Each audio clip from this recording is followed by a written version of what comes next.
Okay. Uh, Good afternoon, students. Today we will discuss planting as a part of diversity, uh, which is a topic of class 9. ये topic 9th class के syllabus से cut गया था CBSE के rule के accordingly, but it is important for NTSC. So we need to remember there are 3 flow charts into this entire chapter. One is basic organisms, so then we have got plantae, and then we have got animalia. Okay. So we are continuing with our second of the series with plantae. Okay.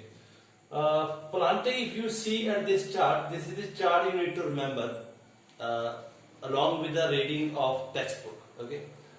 So what is this? This is plantae, and when we see around, anything we see around which is green in color, which is growing on in a soil or maybe a tree, we call them as plants. That is what the category we are talking about today. So plants, they have got basic characterization and differentiation is on 2 parts. One part is that first category, they do not have a differentiated body parts. That I can say this is not different from this. This both are same. Okay, that is one category. So if you see carefully, we are trying to divide the entire plantae into a form of flow chart, where the one part will not have and one part will have. So which will not have, we will keep on rejecting, and what will have, we will keep on what? Accepting. Okay. So plantae do not use, one category is based upon the body part, differentiation of body part, so that they do not use body differentiated body parts. They will talk about concept called as thallophyta. Thallophyta is algae. Algae, you must have gone to some water ponds and all that, where you might have seen green color deposited on the top of the water layer, or when you step aside the stairs, you see the stairs are a bit slippery, and you look, the corners are greenish in color. What is that? That is algae, and these plants are normally grown in area called as aquatic. So they are water-borne plants. Aquatic means they have a love for water. Okay. On the other side, we have a differentiated body parts. Okay. So they can be different. They can have some kind of leaves, stems, fruit-bearing capacity. So this is what some plants are used for. Trees are used for shadow. So that is what it is. So we have differentiated body parts. One side is with vascular tissue. Vascular tissue means they use something called as, they have a conducting tubes called as xylem or phloem for the better understanding. Okay. Along with this, there is a more concept that talks about that on the left hand side, it talks about without specialized what? Tissue. So when we talk about without specialized tissue, we have a concept called as bryophyta.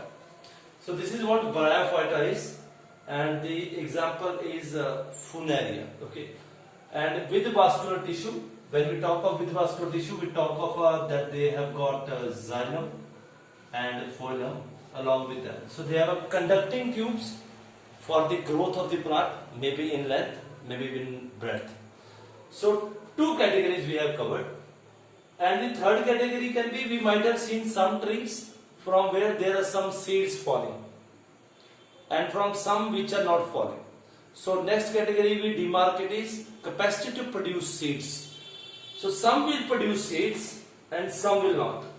So which will not, they will be called as petridophyta. These are normally trees which we use is for shadow. Anything that falls out from the trees does not grow into become a complete tree. So they are nothing. So we can take about the example of the shadow trees comes into this petridophyta. The other is they have the plants have the capacity to produce seeds, and the seed are called as phanerogams, and these are divided into 2 parts. One we might have seen somewhere where the seeds are visible outside and where the seeds are not visible outside. So that is what it is. So when they have got bare naked seeds, so outside the plant, outside the tree, on the bushes, we see that the seeds are visible. Okay, directly, they are called as gymnosperms, and on the other side, they have got bare seeds inside the fruit. They are called as what? Angiosperms. A lot of examples are here. You need to think of some examples here. I will not let you know. So some examples can be pomegranate. Okay, we have banana also. In the banana, it is there. Okay, we have mango inside the fruit.